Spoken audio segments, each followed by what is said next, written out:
Well, one position that he certainly has to look at sooner rather than later is, as I mentioned, Hugo Lloris, 10 years.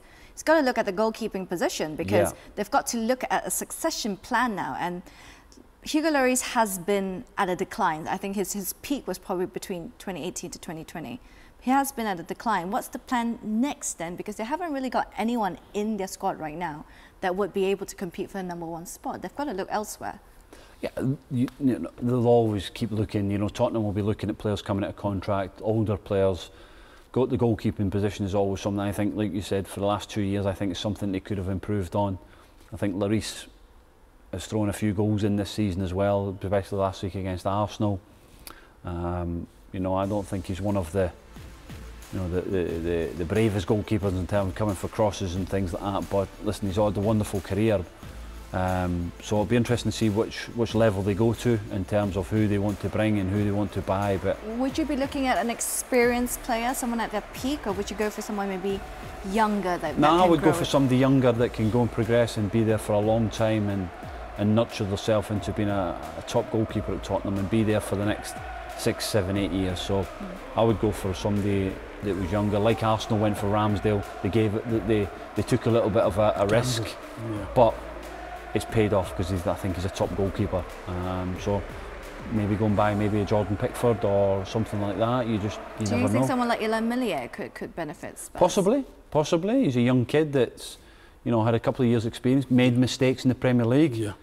But Bielsa backed him, Jesse Marsch has backed him, and that's a confidence thing. So maybe somebody like Millier could be the one for Tottenham in the future. Or as he suggested, Kevin, Jordan Pickford moved to Spurs. Yeah, listen, leave Jordan Pickford alone.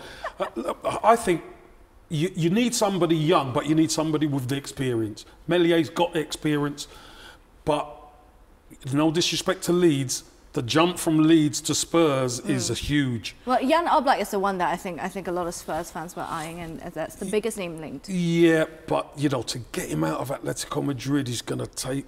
It's going to be tough. Still expensive. It's going to be tough because, you know, you look at Atletico Madrid and you know they're a good side. But trying to get somebody from Simeone is going to be difficult to try and prize him away. Simeone will fight tooth and nail because he knows Oblak is that last line of defence he can really rely on. When they won the title, he was instrumental in them winning the title. So I think he's going to want to keep Oblak. Oblak is a top keeper, but if Spurs are going to do it, they're going to have to get somebody in young. So not Marc-Andre ter Stegen as well then? He's not young. He's young in goalkeeping, yes. Yeah, so I can't see Barcelona selling him. He's instrumental. They're top of the league at the moment in Spain, and he's a really good keeper. He's very good with his feet.